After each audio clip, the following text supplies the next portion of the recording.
Hello everyone and welcome to Daily Current Affairs for 27th of May. So let's start the day with the first important topic and that is Harris park. तो कहीं ना कहीं अभी हमने देखा कि Australian दौरे पे भारतीय प्रधानमंत्री जो हैं वो रहे हैं G7 के बाद में, और जिसको लेकर के हमने ऑलरेडी एक डिटेल्ड वीडियो भी बनाया है, आप जाकर के चेकआउट कर सकते हैं। तो वहाँ जो सिडनी का हैरिस पार्क है उसका नाम बदल करके लिटिल इंडिया के नाम पे कर दिया गया है। तो इसी के साथ साथ में प्रधानमंत्री मोदी का जो विजिट रहा है ऑस्ट्रेलिया का, उसमें ये कंडक्ट किया गया है। इसके अलावा प्राइम मिनिस्टर नरेंद्र मोदी और ऑस्ट्रेलियन काउंटर पार्ट यानी कि ऑस्ट्रेलिया के जो प्रधानमंत्री हैं एंथोनी एल्बानीसी, तो ये ऑफिशियली सिडनी का हैरिस पार्क का जो नाम है उसको परामाता यानी कि लिटिल इंडिया के नाम से कर दिए हैं।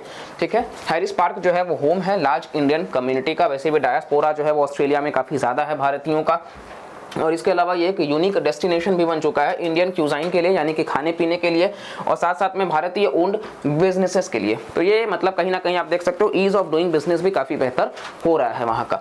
इसके अलावा basically according to the Australian government, Harris Park जो है वो एक थ्राइविंग, डायनामिक और मल्टी कल्चरल हब है जो ब्लेंड ऑफ कल्चर्स के लिए और अलग अलग पॉपुलेशन के लिए जो भारत के हैं, अलग अलग स्टेट से जो गए हैं, उनके बारे में जाना जाता है। फर्स्ट प्रपोजल ऑफिशियली नेमिंग का जो था वो लिटिल इंडिया का 2015 में ही हो चुका था।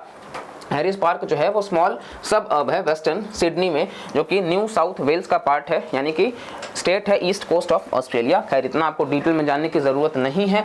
इसके अलावा ये होम है माइग्रेंट्स का फ्रॉम लेबानन, इटली, ग्रीस और चाइना, और पिछले 10 से 15 साल में आप देखोगे तो ये गो टू स्पॉट बन गया है इंडियन माइग्रेंट्स के लिए। और 2021 में सेंसस हुआ था जो रिवील करता है कि 45% जो है रेसिडेंट्स, उनका जो ओरिजिन है वो भारत से ही है हैरिस पार्क का। इसी वजह से उसको लिटिल इंडिया का नाम दिया गया है। ठीक है, इसके साथ साथ बेसिकली हम सेकंड टॉपिक पे आते हैं, बट उसके पहले ऑस्ट्रेलिया का कैपिटल हम चाहते हैं कि आप सब कमेंट सेक्शन में ज़रूर बताइएगा, जो भी सिंसियर व्यूअर्स हैं, कि ऑस्ट्रेलिया की राजधानी क्या है। प्रधानमंत्री का नाम हमने देख लिया, लेकिन आपको सिर्फ बताना है कि उनका कैपिटल क्या है। ठीक है, चलिए दूसरा हम आते हैं topic, that is justice G Rohini commission. तो ये जस्टिस जी रोहिणी कमीशन क्या है जी? तो गवर्नमेंट के पास में कोई रिकॉर्ड नहीं है ऑफिस एक्सपेंडिचर का, जो कि जस्टिस जी रोहिणी कमीशन में किया गया है। सितंबर 2021 से ऐसा एक RTI के रिक्वेस्ट में सामने निकल के आया है। अब हम इस बारे में बात कर लेते हैं, ये कमीशन बनाया ही क्यों गया था? तो ये उन इश्यूज को रिलेट करके बनाया गया था जो सब categorisation of other backward classes, यानी कि अगर आपसे प्रीलिम्स में डायरेक्ट सवाल पूछा जाए कि जस्टिस जी रोहिणी कमीशन जो है वो किस पर्पस के लिए अपॉइंट किया गया था, तो आपको बताना है कि वो basically sub categorisation of OBCs, other backward classes से जुड़ा हुआ है। इसके साथ साथ बेसिकली आप देखोगे तो ये सब कैटेगराइज करने से जुड़े हैं 3000 OBC कास्ट ग्रुप्स के, और एक कोटा ब्रेकअप जो है वो रिकमेंड करने से रिलेटेड। नेक्स्ट यहाँ पे हम देखेंगे national population register, third topic हमारा NPR। तो अगर सिटीजन्स चाहते हैं कि वो एक्सरसाइज करें अपना right to fill the census form अपने आप से, तो फिर मतलब गवर्नमेंट के बगैर, तो वहाँ पे उनके पास में फर्स्ट उनको अपडेट करना होगा NPR डिटेल्स को ऑनलाइन में।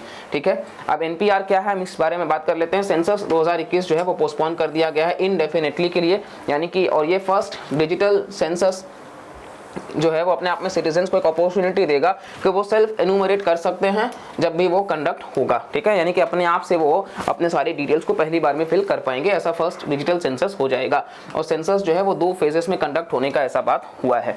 नेक्स्ट आप फर्स्ट फेज में देखोगे तो हाउस लिस्टिंग किया जाएगा और हाउसिंग सेंसस वगैरह NPR से रिलेटेड ही साइमल्टेनियस, और सेकेंड में पॉपुलेशन जो है उनका एनुमरेशन, उनका सोशल और इकोनॉमिक पैरामीटर्स जो है वो लिया जाएगा, और ये NPR में ऑनलाइन ही रखा जाएगा। और सेल्फ एनुमरेशन के दौरान आधार या मोबाइल नंबर जो है वो मैंडेटरी है, ये आपको ध्यान रखना है। डायरेक्ट सवाल आता है, जब भी मैंडेटरी जैसा शब्द आता है तो हम सोचते हैं कि वो करेक्ट होगा या नहीं, लेकिन अनिवार्य है। ठीक है, तो आप जब भी मतलब उस पोर्टल पर जाकर के अपने आप को सेल्फ एनुमरेट कर रहे हो, आप रजिस्टर कर रहे हो, तो आपको आपके पास आधार कार्ड यानी कि आधार नंबर या फिर मोबाइल नंबर आपका होना चाहिए।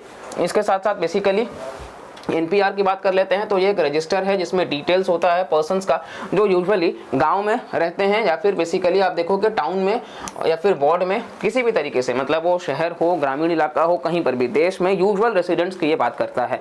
इसमें ना सिटीजन्स हैं ना फॉरेनर्स हैं, इसमें यूजुअल रेसिडेंट्स हैं जो बेसिकली 6 महीने से भारत में रह रहे हों। और ये डेटाबेस है भारतीय सिटीजन्स का जो जुड़ा हुआ है। डेट ऑफ बर्थ उनका होना चाहिए, उनका मैरिटल स्टेटस होना चाहिए, प्लेस ऑफ बर्थ होना चाहिए, क्योंकि जाहिर सी बात है हो सकता है कोई 6 महीना में विदेशी भी रह रहा हो, तो प्लेस ऑफ बर्थ और नेशनैलिटी एज डिक्लेयर्ड। इसके साथ साथ एनपीआर जो है वो डेटा है डेमोग्राफिक पर्टिकुलर्स का of all the citizens of the country. जैसा कि आपको बताया कि इसमें सिर्फ भारत के नागरिक नहीं हैं, ठीक है, तो ये आप ध्यान रखेंगे एनपीआर का। इसके साथ साथ बेसिकली ये मैंडेटरी है for all the citizens to register in NPR. ये बहुत इंपॉर्टेंट है।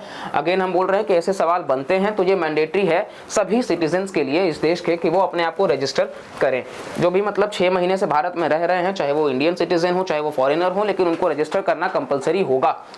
और ये बेसिकली यूजुअल रेसिडेंट है कौन, तो वो पर्सन जो पिछले 6 महीने से या उससे ज़्यादा से भारत में रह रहा है। इसी बारे में हमने बात कर लिया है। और एनपीआर जो है वो पहली बार 2010 में आया था और अपडेट होने के लिए 2015 में, और इस पर ऑलरेडी 119 करोड़ लोगों का डिटेल्स जो है वो आपको देखने को मिल जाएगा। यानी कि ये जो एनपीआर होगा वो फर्स्ट नहीं होगा, फर्स्ट ऑलरेडी 2010 में हो चुका है। सवाल कई बार आते हैं इस तरीके से। ऑब्जेक्टिव क्या है, तो ये क्रिएट करना कॉम्प्रिहेंसिव डेटाबेस यूजुअल रेसिडेंट्स का कंट्री में। और ये प्रोविजंस मतलब किससे ये पावर मिलता है, तो सिटीजनशिप एक्ट है 1955 का, उसके तहत ये कंडक्ट किया जाएगा। तो डायरेक्ट सवाल अगेन हो सकता है कि एनपीआर को पावर कौन से एक्ट से मिलता है या वो कौन से एक्ट से ये पावर्स को डिराइव करता है, तो सिटीजनशिप एक्ट 1955 से। Next, international pathogen surveillance network. तो इसके बारे में बात कर लेते हैं। WHO ने रिसेंटली लॉन्च किया है इंटरनेशनल पैथोजन सर्विलांस नेटवर्क, जो कि एक ग्लोबल नेटवर्क है जो स्विफ्टली डिटेक्ट करेगा थ्रेट फ्रॉम इन्फेक्शियस डिजीजेस, ठीक है।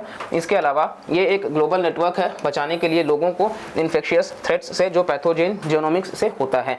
और ये WHO के द्वारा किया गया था, पैंडेमिक एंड एपिडेमिक इंटेलिजेंस, जो बेसिकली डिप्लॉयमेंट से जुड़े हुए हैं।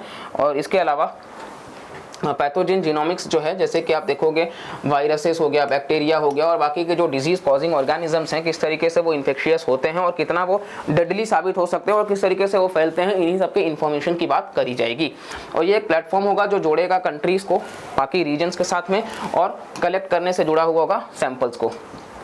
और ये इन्फेक्शियस डिजीजेस के बारे में बताएगा, उनका खतरा, उनका फैलना और उसके रख रखाव की बात, जैसे कोविड पैंडेमिक के बारे में हम एग्जांपल में देख सकते हैं। और ये एक्सपर्ट्स को एक साथ लाएगा ताकि किस तरीके से हम मतलब उसके बारे में और रिसर्च कर सकते हैं।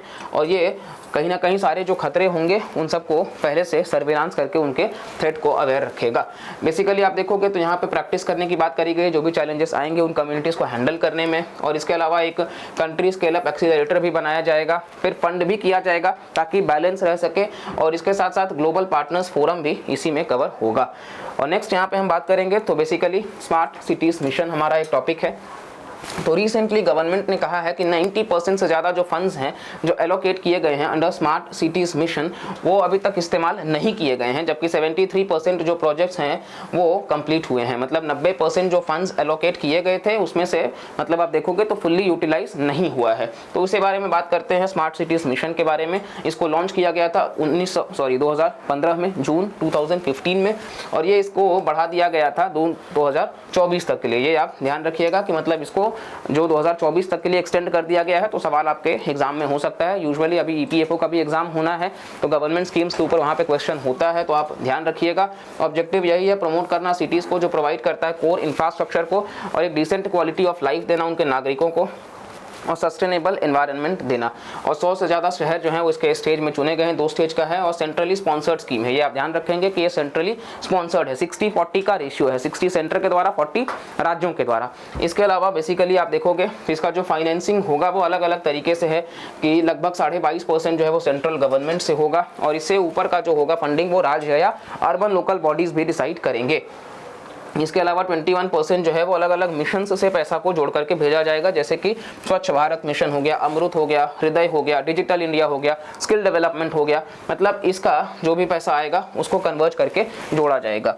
और इसके साथ साथ बेसिकली 21% जो है वो पब्लिक प्राइवेट पार्टनरशिप से होगा, PPP फॉर्म्स में, 4% जो है वो लोन और डेट के फॉर्म में, 1% खुद के सोर्स ऑफ रेवेन्यू और 8% अलग अलग सोर्सेज से। ठीक है, सारा डेटा आपको मगअप नहीं करना है ना। ये रिस्पॉन्सिबल कौन है, तो मिनिस्ट्री जो है वो अर्बन डेवलपमेंट है, ठीक है, in collaboration with the state governments of respective cities. मतलब ministry of housing and urban affairs जो है वो मंत्रालय अकाउंटेबल होगा और राज्य सरकार के साथ जुड़ करके काम करेंगे। इसका जो इम्प्लीमेंटेशन होगा वो एपेक्स कमेटी के द्वारा किया जाएगा, जो हेड सेक्रेटरी करते हैं ministry of housing and urban affairs, यानी कि ये मॉनिटर करेंगे। इसके जो सेक्रेटरी होंगे ये मॉनिटर करेंगे, ये ध्यान रखिएगा। इसके मिनिस्टर नहीं करेंगे, इसके सेक्रेटरी होंगे वो मॉनिटर करेंगे।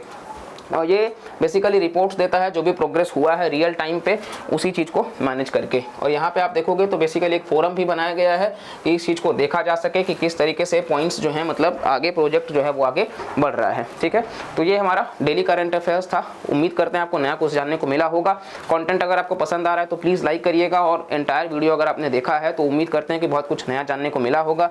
बीच में से कहीं आप छोड़ेंगे तो जाहिर सी बात है आपको पूरा देखने का लाभ शायद ना मिले, या फिर पूरा जो हम बेहतर कंटेंट देते हैं वो भी आपको शायद मिस आउट हो जाए। तो इसीलिए प्लीज़ पूरा वीडियो को देखा करिए, और साथ साथ में आपका जो भी स्टांस रहे, फीडबैक रहे, वो भी साझा किया करिए। और अगर आपको ज़रा भी हेल्प होता है तो अपने दोस्तों के साथ भी शेयर करिए, किसी भी एग्जाम की अगर वो तैयारी कर रहे हैं या फिर यूं ही जनरल नॉलेज के पर्पज़ से, ताकि ये जो हमारा इनिशिएटिव है वो मैक्सिमम लोगों तक जोड़ा जा सके। चलिए मिलते हैं अगले लेक्चर में, तब तक के लिए bye bye, take care and Jai Hind.